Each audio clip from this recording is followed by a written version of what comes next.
Hello students, today we are going to start chapter 1 integers, exercise 1.3, question number 7. In a class test containing 10 questions, 5 marks are awarded for every correct answer and minus 2 marks are awarded for every incorrect answer and 0 for not attempted.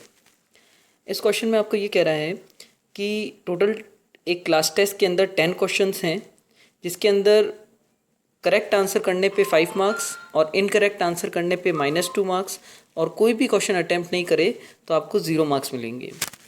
तो total number of questions is equal to 10। Total questions कितने हैं test के अंदर? 10। Marks awarded for every correct answer is equal to 5।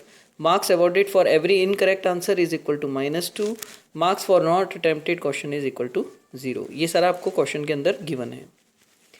Now first part, Mohan gets 4 correct and 6 incorrect answers. What is his score? तो मोहन ने total 4 correct answers किए और 6 incorrect answers किए, तो उसका स्कोर टोटल स्कोर कितना होगा वो आपको बताना है। तो marks obtained by Mohan by 4 correct answer is equal to 4 × 5। Total Mohan ने करेक्ट आंसर्स कितने दिए? 4, और करेक्ट आंसर्स के मार्क्स कितने हैं? 5। तो 4 × 5 that is equal to 20 marks.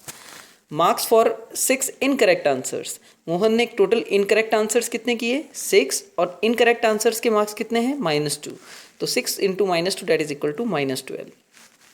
Now total score of Mohan is equal to marks for correct answers plus marks for incorrect answers, that is 20 plus bracket -12 plus minus minus that is 20 - 12 that is equal to 8 marks.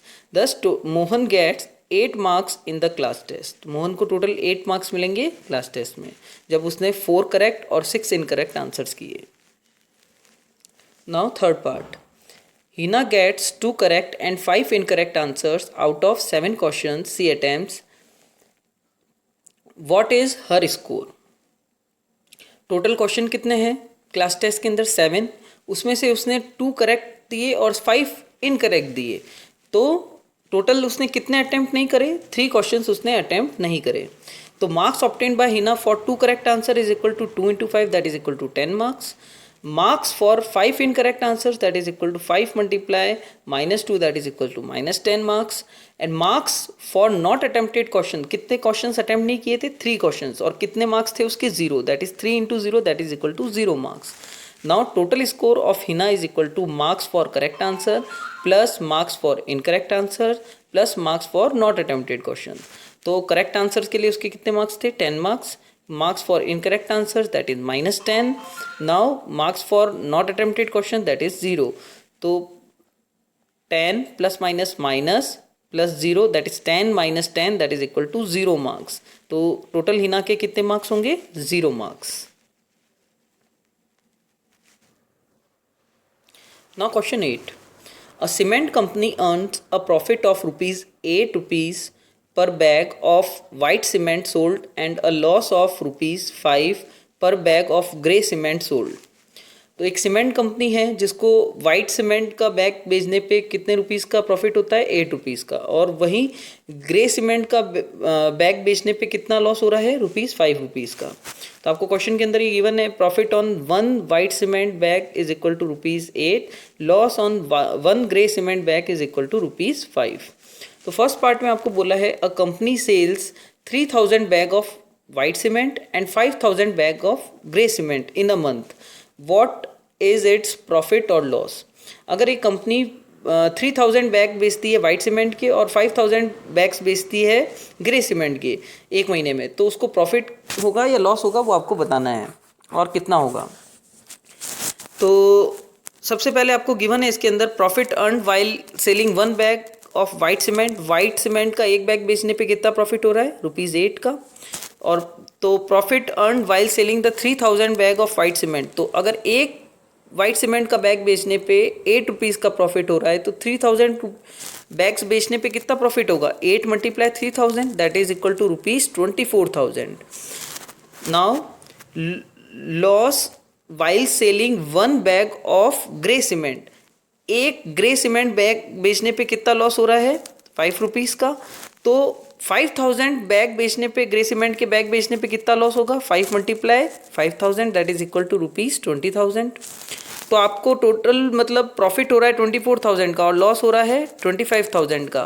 Since loss here loss is greater than profit, therefore total loss is equal to 25 minus 24,000 that is equal to 1000 rupees. तो total उसको loss हो रहा है कितने rupees का हो रहा है 1000 रुपीज का.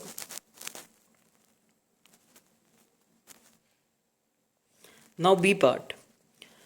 What is the number of white cement bags it must sell to have neither profit nor loss if the number of grey bags sold is 6400 bags?